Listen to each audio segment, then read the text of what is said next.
तो आज हम क्या पढ़ेंगे? Micro processor. माइक्रो प्रोसेसर जो है, सबसे पहले जान लो कि माइक्रो कंट्रोलर के बारे में हमने ऑलरेडी डिस्कस कर चुके हैं। माइक्रो कंट्रोलर क्या होता है ये भी आपको पता है, माइक्रो प्रोसेसर क्या होता है ये आज हम डिस्कस करेंगे। वैसे तो micro processor already computer fundamental में आपने कवर कर चुके हैं, है कि नहीं।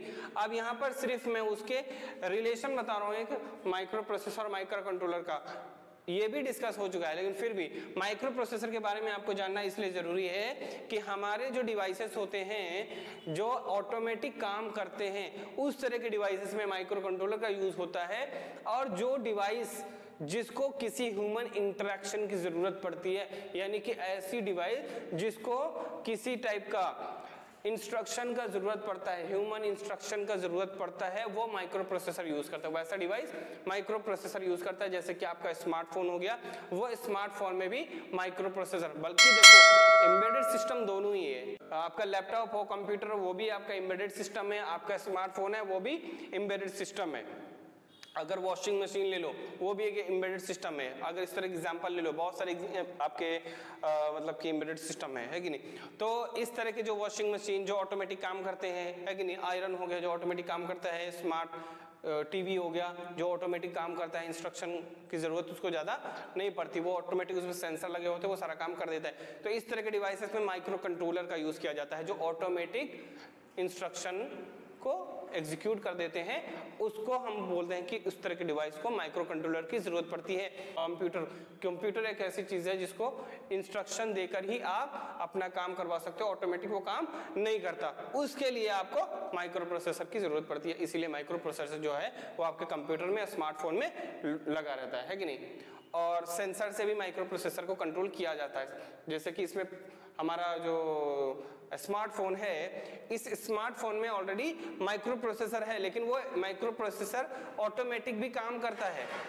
कैसे? इसमें सेंसर लगा हुआ है। जैसे कि स्मार्टफोन में सेंसर है कि आप अगर उसको कॉलिंग के टाइम पर आप जब कान के पास ले जाते हो तो आपका स्क्रीन जो है वो ऑफ हो जाता है कि नहीं।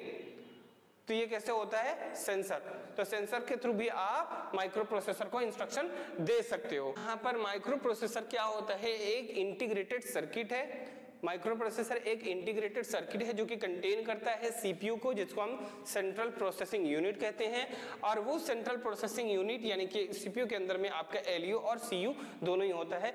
LU stand for arithmetic logical unit and CU stand for control unit. और कंट्रोल यूनिट जो है वो सारे के सारे यूनिट को सिग्नल भेजता है फॉर एनी इंस्ट्रक्शन। कोई भी इंस्ट्रक्शन होगा तो कंट्रोल यूनिट के पास जाएगा और कंट्रोल यूनिट उसके बाद में जो भी ऑपरेशन परफॉर्म करवाना होगा वो उसको इंस्ट्रक्शन देता है। उसके बाद में इस माइक्रो प्रोसेसर को अकेले नहीं छोड़ा जा सकता, कुछ सपोर्टिंग हार्डवेयर की जरूरत पड़ती है। सपोर्टिंग हार्डवेयर कौन कौन से हैं? जैसे कि आपका सीपीयू तो है ही, उसके साथ में मेमोरी यूनिट एमयू भी है। उसके बाद में इनपुट आउटपुट पेरिफेरल्स जो डिवाइसेस हैं उनके लिए भी हमको इस तरह के बहुत सारे हार्डवेयर जो कंपोनेंट्स हैं, सपोर्टिंग कंपोनेंट्स, उनकी जरूरत पड़ती है। अकेले माइक्रो प्रोसेसर कोई काम नहीं कर सकता, उसके लिए सपोर्टिंग हार्डवेयर की जरूरत पड़ती है। तो ये है हमारा टोटल माइक्रो प्रोसेसर का सिस्टम। और एक चीज समझ लेते हैं कि माइक्रो प्रोसेसर जो हमारा इवोल्यूशन जो हुआ है वो कैसे हुआ है, उसके बारे में थोड़ा सा ब्रीफ डिस्कशन कर लेंगे। राइट, इंटेल का 4004, कौन? इंटेल का 4004 वाला जो था वो सबसे पहला वाला माइक्रो प्रोसेसर था। और ये सिंपल एरिथमेटिक कैलकुलेशन के लिए था। किसके लिए? सिंपल एरिथमेटिक कैलकुलेशन के लिए ये वाला था। और इस माइक्रो कंट्रोलर में ट्रांजिस्टर लगा हुआ था। कौन सा? फॉर वैल्यू स्टोर करने के लिए, वैल्यू को स्टोर करने के लिए ट्रांजिस्टर होता है, याद रखना। और इसमें जो ट्रांजिस्टर की संख्या थी वो कितनी थी? 2300। तो कितना कैलकुलेशन कितना परफॉर्म करता था? हाँ, इतना कैलकुलेशन वो परफॉर्म कर सकता था 1 सेकेंड में।